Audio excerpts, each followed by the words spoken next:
En los libros, la libertad de elección parece hermosa. En la vida, todo es diferente. Comenzamos a comprender qué es no a través de la filosofía, sino a través de las rodillas raspadas, las pérdidas y las decisiones difíciles. La libertad no es caos ni ausencia de reglas. Es la manera en que actuamos dentro de las circunstancias que no elegimos y en las que nos encontramos. Imagina una hormiga en un laberinto. Nosotros nos parecemos a esa hormiga. Nuestros miedos, callejones sin salida y crisis son las paredes. Es inútil explicarle el mapa a una hormiga con palabras humanas. Su realidad es un paso, luego otro, un giro y una pared. A veces vuelve al mismo callejón sin salida. Desde arriba nos parece que es tonta y que no ha aprendido nada.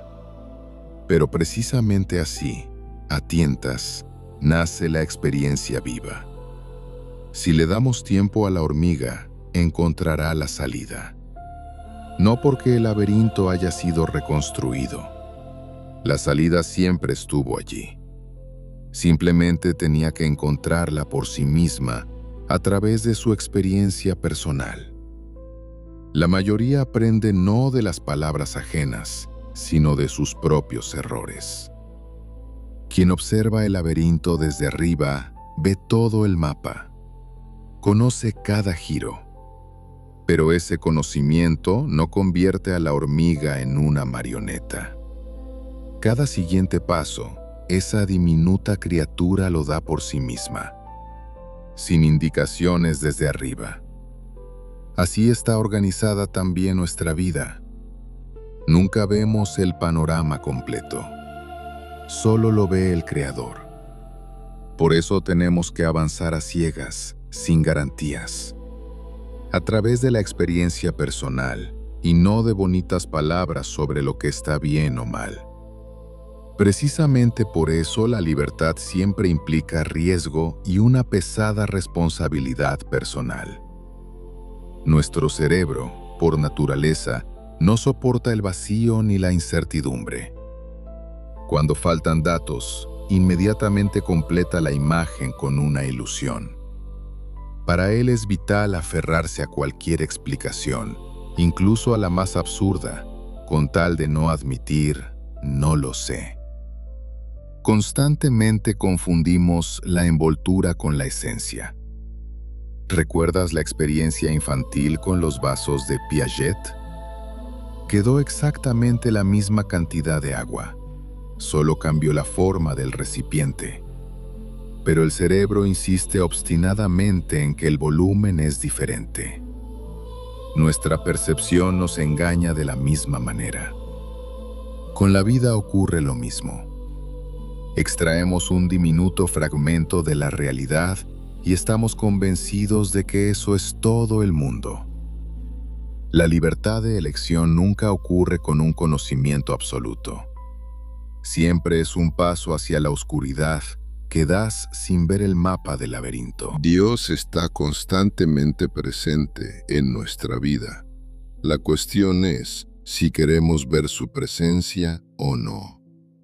Creo que Él se revela no solo a través de acontecimientos que llamamos milagros, sino también a través de los momentos más cotidianos a los que a menudo no prestamos atención. El problema no está en la ausencia de la presencia de Dios, sino en nuestra manera de mirar. Esperamos algo extraordinario y, por eso, fácilmente pasamos de largo aquello que ya está sucediendo justo ahora. Si el absoluto estuviera vinculado únicamente a una forma, el ser humano fácilmente decidiría que precisamente esa forma es la única verdadera. La historia muestra que algo así ha ocurrido más de una vez en la historia de la humanidad. Entonces, todo lo que no coincide con nuestra comprensión habitual de Dios comienza a parecer falso y proveniente del diablo. En cuanto Dios se revela a otra persona de una manera diferente de la que nosotros consideramos correcta, surge el deseo de decir, eso no puede ser Dios, porque yo pienso de otra manera. Pero esto no ocurre porque alguien haya conocido la verdad, sino porque a la mente humana le da miedo perder su apoyo habitual y se aferra firmemente a una forma conocida. Es imposible contener al Creador por completo en una sola imagen o en una sola descripción. Cualquier forma puede señalar hacia Él, pero ninguna es capaz de abarcarlo por completo. Por eso creo que incluso acontecimientos como la segunda venida de Jesús o una revelación esotérica de la luz no podrían eliminar por completo las dudas de las personas. Incluso ante algo de semejante magnitud, nuestro cerebro seguirá siendo fiel a sí mismo. Unos llamarán milagro a lo que han visto, otros lo considerarán una coincidencia, y otros un engaño o una psicosis colectiva. La percepción humana siempre busca una escapatoria para proteger sus conocimientos anteriores. El verdadero cambio espiritual no es un cambio de decorados religiosos, ni memorizar las palabras correctas, ni la rectitud exterior. El crecimiento espiritual ocurre en un profundo silencio interior, cuando nuestro egocentrismo comienza a desmoronarse y deja lugar a una sensibilidad sincera, a la compasión y a la capacidad de actuar no por beneficio propio. Entonces se vuelve menos importante a través de qué tradición, qué palabras o qué símbolos llegó una persona a Dios. Lo que pasa a primer plano no es la forma, sino lo que ocurre con la propia persona. Este es precisamente el paso de la sordera interior a la capacidad de escuchar el mundo. Cuando experimentas esto, dejas de buscar a Dios fuera, en un único lugar. Y cada vez comienzas a notar más su presencia en tu propia vida, en las personas, en los encuentros e incluso en las dificultades. Esta experiencia interior se vuelve gradualmente más importante que cualquier expectativa de futuras señales o pruebas definitivas. No se puede recibir preparada, solo se puede vivir en el momento presente. Pero quiero aclarar algo desde el principio. Esto no significa que la religión sea algo malo, aunque los conceptos de malo y bueno son relativos. No. Siempre he dicho y seguiré diciendo que Dios está en cada religión y enseñanza espiritual. Es más, está en el corazón de cada persona, incluso en el corazón de quien no cree en Dios. Cada alma tiene su propia manera de recordar su naturaleza divina y su propio camino de regreso a la fuente. Solo que cada una tiene su propio momento. Pondré un ejemplo de la vida. Amo mucho mi pueblo natal, donde nací y crecí, y quiero volver allí para pasar mi vejez. Aunque, siendo realista, admito que, debido a mi decisión de vivir la vida sin hacer distinciones y amando a todos, así como por mis libros, podría terminar mi vida de otra manera. En la pobreza, en el anonimato o en prisión. Pero ese es el precio que estoy dispuesto a pagar por el derecho a seguir siendo yo mismo. Y los cálidos recuerdos del pueblo donde nací estarán conmigo allá donde la vida me lleve.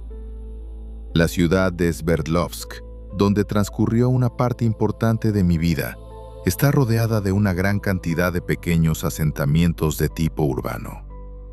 La distancia entre ellos es muy pequeña y por eso la mayoría conoce a los demás, aunque vivan en lugares diferentes. Debido a ello, la vida de los conocidos en común siempre estaba en boca de todos. Precisamente en uno de esos pueblos había, durante nuestra infancia, un chico con quien jugábamos junto con otros niños. La infancia terminó, crecimos y nos fuimos a vivir a diferentes lugares. perdiéndonos de vista durante mucho tiempo. Pero como en nuestra región todos están relacionados de alguna manera, las noticias sobre su vida posterior llegaban hasta mí. Los dos tuvimos problemas con la ley. Solo que, a diferencia de mí, que recibí únicamente una condena condicional, mi conocido de la infancia recibió una larga pena de prisión real. Desde nuestro último encuentro en la infancia hasta el momento en que nos encontramos casualmente en un autobús, habían pasado unos 20 años. Esto ocurrió cuando yo ya había recibido el bautismo en una de las confesiones protestantes. Recuerdo bien aquella mañana de domingo. Iba a una reunión religiosa semanal y aquel día llevaba traje y camisa blanca con corbata, aunque antes del bautismo en agua nunca llevaba traje. En las manos llevaba una Biblia. A pesar de que habían pasado muchos años y hacía mucho que ya no éramos aquellos niños, en cuanto nuestras miradas se encontraron en el autobús, nos reconocimos de inmediato. Nos alegramos sinceramente de aquel encuentro, pero nos alegró aún más que ambos lleváramos traje y que los dos tuviéramos una Biblia en las manos. Los caminos del Señor son inescrutables. Ambos habíamos sido bautizados, solo que en religiones diferentes. Hablamos tranquilamente, sin discusiones, sin intentar llevar al otro a nuestra confesión. Aunque estas religiones se consideran mutuamente ajenas a Dios. A menudo las personas que pertenecen a una religión discuten con creyentes de otra, tratando de demostrar su verdad. Están dispuestas a discutir durante años sobre quién tiene al Dios correcto, sin darse cuenta en absoluto de cómo dentro de ellas mismas cada vez queda menos amor y cada vez más odio hacia quienes creen en algo diferente. Pero aquel día nos alegrábamos el uno por el otro, aunque estuviéramos en lados opuestos de las barricadas. Nos conocíamos desde antes de la religión. Conocíamos nuestro pasado sin Dios. Y ambos sabíamos que si una persona realmente intenta cambiar, no es tan importante por qué camino comenzó a dirigirse hacia Dios. Mucho más importante es que no se haya quedado viviendo en aquel miedo interior que en otro tiempo destruía su vida.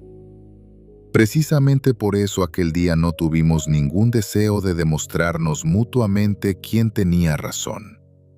Porque una persona que alguna vez ha visto lo fácil que es perderse a sí misma, ya mira a las personas de otra manera.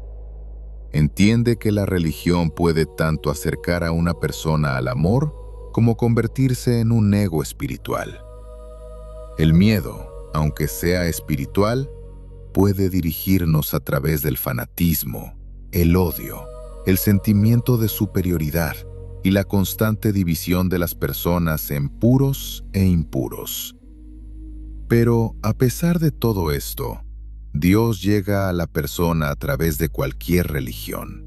Si la persona realmente busca no el miedo, sino un cambio interior por amor.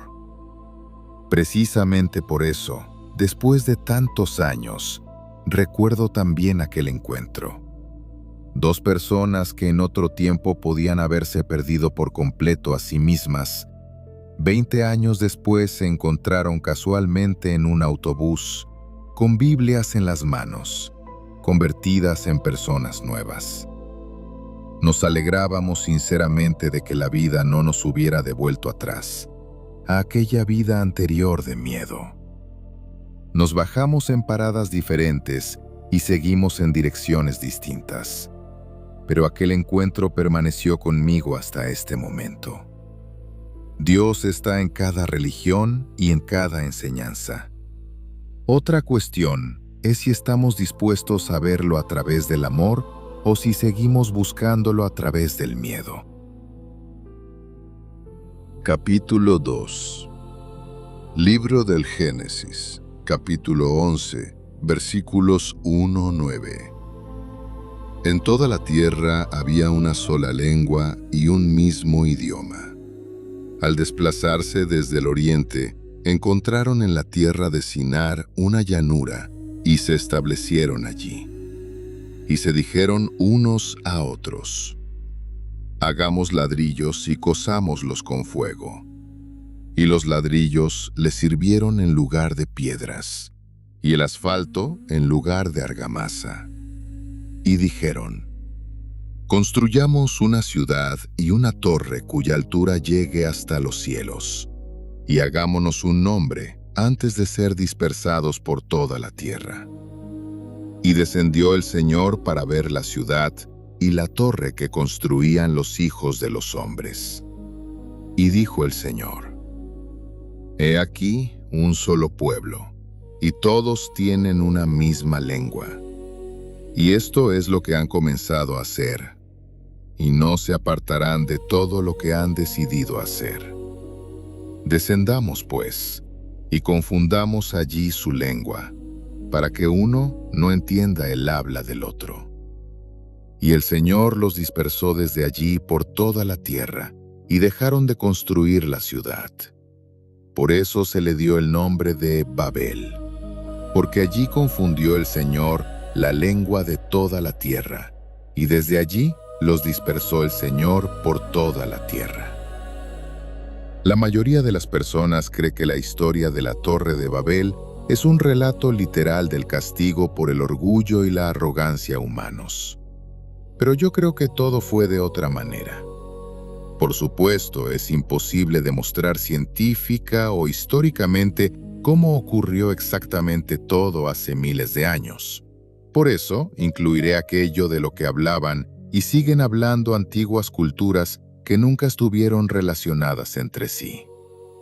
Hoy, con la ayuda de las redes sociales y los medios de comunicación, podemos hacer llegar información a todo el mundo en cuestión de días. Pero antes todo era completamente diferente. Muchos pueblos y culturas no sabían de la existencia unos de otros durante mucho tiempo. Pero aún así, hablaban de lo mismo, solo que en diferentes idiomas. Al principio del mundo, el ser humano se sentía parte de una conciencia viva y única. Pero poco a poco se separó de ella y comenzó a construir un yo separado. En las antiguas enseñanzas griegas, esto se describía como la división del alma única, que se había dividido en múltiples conciencias individuales. En las tradiciones egipcias se decía que, al adentrarse demasiado profundamente en el mundo material, la conciencia se duerme y comienza a vivir a través de una personalidad falsa. En la filosofía india, esto se denominaba el nacimiento del ego, el momento en que surge la división entre yo y no yo. Entre los antiguos pueblos indígenas también aparece un relato similar. En otro tiempo, las personas se comprendían directamente unas a otras, pero después de que aparecieran la sed de poder y el egoísmo, esa conexión desapareció. La historia de Babilonia muestra cómo nos separamos de la conciencia única. Generación tras generación, se produjo un lento alejamiento del ser humano de la unidad interior viva con la fuente y con los demás, en dirección al aislamiento. Nos sumergimos en la división entre los que tienen razón y los culpables, entre lo mío y lo tuyo, en el control total y en el culto al yo, egoísta e individual. En la antigua lengua acadia, Bab y Lu significa puerta de Dios, un lugar de conexión entre el ser humano y la fuente superior. En hebreo, Babel significa mezcla, caos, pérdida de comprensión. Babilonia se convirtió en el punto de la división interior. Si observamos esta historia de manera no literal, registra la conciencia de la humanidad en un momento de quiebre. Es el momento en que las personas comenzaron a alejarse cada vez más unas de otras, a perder su conexión interior con Dios y con la naturaleza, y a construir un mundo artificial basado en el ego y en el control de todo lo que fuera posible. Después de Babilonia, las personas dejaron de comprenderse unas a otras no porque Dios les diera palabras diferentes, sino porque una conciencia que piensa únicamente en su propio ego deja de escuchar a la otra persona. No importa en qué idioma hable, incluso si habla en el idioma de su madre. El comienzo de la historia de Babilonia dice que en toda la tierra había una sola lengua y un mismo idioma. En los textos antiguos, el lenguaje no significa el habla mediante palabras, sino la percepción de la realidad, la comprensión del mundo como algo único y común. Es un estado de la psique en el que todavía se conserva una armonía interior entre las personas. La conciencia de las personas se experimenta a sí misma como parte de un campo único. Las personas se comprenden unas a otras no porque pronuncie las palabras de la misma manera, sino porque viven dentro de una imagen común del mundo. Pero poco a poco llega a la conciencia de las personas un momento que los autores de la Biblia describieron con las expresiones: construyamos una ciudad y una torre, y hagámonos un nombre. Fue el nacimiento del ego colectivo. La conciencia colectiva de las personas deja de vivir el momento presente porque comienzan a mirar no la vida misma, sino una imagen ilusoria dentro de ella. Sus conceptos mentales, máscaras, títulos y roles inventados por la mente con los que intentan sustituir el ser vivo. Toda nuestra energía, en forma de atención, abandona por completo la realidad viva en la que nos encontramos y se dirige a mantener esas máscaras. Para nosotros se vuelve más importante cómo nos vemos y qué piensan de nosotros que lo que realmente sentimos. Incluso la alegría espontánea, antes de manifestarse en el rostro, pasa primero por la evaluación interna de la mente. ¿Es esto suficientemente correcto? ¿Es suficientemente bonito a los ojos de los demás? Y cuanto más tiempo intenta una persona mantener sobre sí esos roles artificiales, más se aleja del flujo vivo de la vida. Porque el momento presente, por principio, no puede controlarse, solo puede vivirse.